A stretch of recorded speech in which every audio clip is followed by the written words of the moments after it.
Okay. I have a press statement for you as President of the Security Council. The members of the Security Council express grave concern over the worsening humanitarian crisis in northeast Sri Lanka. In particular, the reports of hundreds of civilian casualties in recent days, and call for urgent action by all parties to ensure the safety of civilians.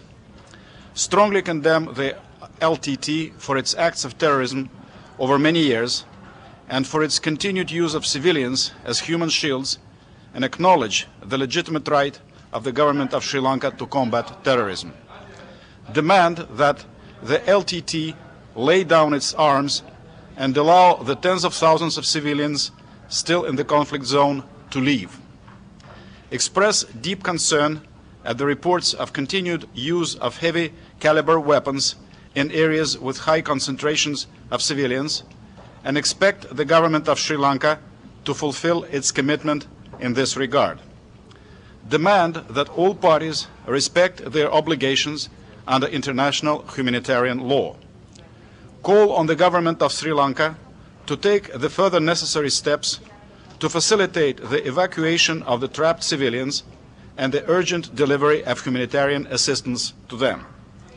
Take note of the steps taken by the government of Sri Lanka to address the humanitarian situation of displaced persons, and call on the government of Sri Lanka to ensure the security of those displaced by the conflict and to cooperate with the United Nations, the ICRC and other international humanitarian organizations in providing humanitarian relief and access to them as soon as they leave the conflict zone.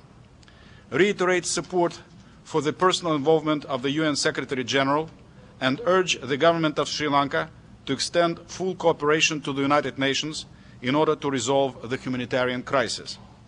Mindful of the necessity to find a long-term solution without the threat of violence, underline that the needs of all communities of Sri Lanka have to be addressed. This is the text of the press statement.